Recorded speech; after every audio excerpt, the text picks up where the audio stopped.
¿Qué es el cifrado y cómo hacerlo? ¿Las matemáticas sirven?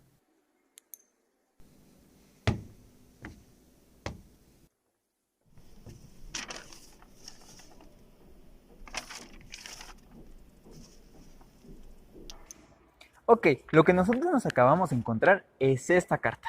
Y esta carta no parece que tenga un texto claro. De hecho, parece que está escrita al azar y que tiene letras por doquier.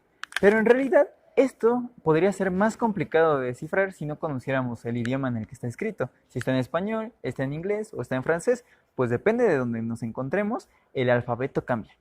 Y a partir de esto, ¿ustedes creen que las civilizaciones antiguas podrían haber descifrado esto? Quizás sí. De hecho, Julio César es uno de los mayores exponentes y vamos a hablar mucho de él. Pero nosotros, a partir de ello, vamos a ver cómo pasaron los mensajes de solo hablarlos a escritos y cómo a partir de lo escrito y a partir de lo que ya se sabía, se podrían mejorar con matemáticas o, en cuyo caso, con mayor tecnología como es en la época actual. Entonces, acompáñenos a descifrar este mensaje. Ya hemos mencionado que lo importante de las civilizaciones era que se mandaran mensajes. Al principio, antes de la escritura, no importaba mucho porque se lo decían de frente. Caminaban unas personas a las otras y se decían lo que se tenían que decir. Pero a algunas personas que estaban muy alejadas entre sí, no era tan fácil la tarea. Ahí empieza la mensajería. Y es que alguien con dinero podía contratar a un mensajero que le vamos a poner número 1 y luego ese mensajero tenía que recorrer una cierta cantidad de distancia con una muy buena memoria y una cantidad precisa de palabras para llegar a la otra persona y decirle el mensaje. Cuando las distancias estaban muy alejadas, necesitaban más mensajeros. Ya empezó a haber como una categorización porque empezaba a haber un mensajero 1, un mensajero 2, un mensajero 3 que estaban disponibles en ciertas localizaciones para pues tener que uno solo no tener que recorrer toda la distancia. Recorría una cierta cantidad, se lo decía al otro mensajero, recorrían otra cantidad, se lo decían a otro mensajero y así sucesivamente las veces que fuera necesario. Pero si ustedes han jugado teléfono descompuesto, les sonará este juego. Y es que no siempre llegaba la misma cantidad de mensaje o la misma cantidad de palabras de un lugar a otro.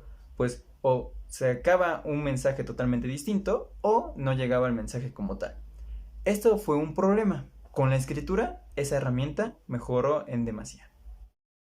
Lo que nosotros estamos viendo es lo que Julio César hacía, y es que él en su cifrado ponía su alfabeto arriba, como nosotros estamos poniendo el alfabeto español, y abajo ponía otro alfabeto pero recorrido una cierta cantidad de veces, como está nuestra letra A de un lado y abajo en otro. Otro ejemplo es lo que tenemos aquí, donde la A se recorre 6 casillas hacia su derecha, así que a partir de esto vamos a empezar a cifrar mensajes. Así vamos a empezar a cifrar el siguiente mensaje. Esperen al amanecer del quinto día. Lo que ocurre es que a cada letra le va a corresponder otra de abajo. Así la E va con la Y, la M va con la G, la N es igual a la H. Por lo mismo, el mensaje va a terminar con el siguiente cifrado. Arriba lo que tenemos es el mensaje original, completamente normal. Y abajo, el mensaje totalmente cifrado. Y cambia. Ahora es difícil. Si nosotros quisiéramos saber lo que dice, entonces tendríamos que hacer mucho esfuerzo para averiguarlo. Acabamos de ver lo que Julio César hacía para cifrar sus mensajes. Pero pues alguien con mucho tiempo y que sí supiera leer y escribir, pues lo podía descifrar. De hecho, actualmente es uno de los cifrados más sencillos para nosotros, aunque algo engorroso como lo hacía Julio César. 15 siglos después, de hecho, León Battista Alberti, un matemático, arquitecto y de pintura, nacido en Italia, lo que hizo fue algo muy importante para el cifrado, y es que además de mejorar el cifrado de Julio César, también lo simplificó. De hecho, solo voy a abordar cómo simplificó el de Julio César, y es que hacía lo siguiente. Alberti lo que hacía era poner todo su alfabeto en un disco, nosotros lo estamos poniendo en el español. Luego, lo que hacía era poner un disco más adentro o afuera, el cual se pudiera rotar como el que está aquí.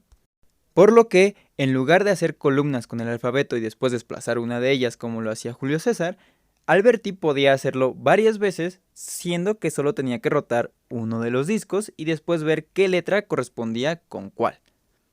De esta forma, mejoró y facilitó demasiado el cifrado César.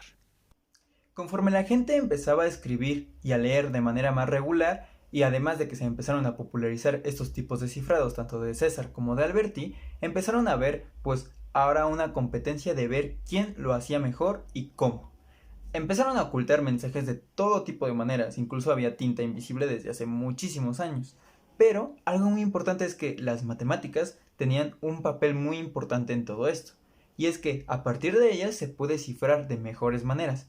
En otros videos lo abordaremos de mejor y más detalladamente, pero lo más importante es que esto pasó muchas veces a lo largo de los años, y es que, por ejemplo, en la Segunda Guerra Mundial, los alemanes hicieron el código Enigma.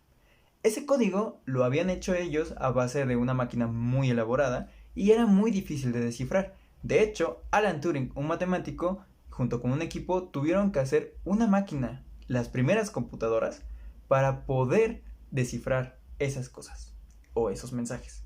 Básicamente lo que necesitaban era un algoritmo a partir de matemáticas que pudiera hacer una decodificación de ese mensaje más rápida y muy sencilla.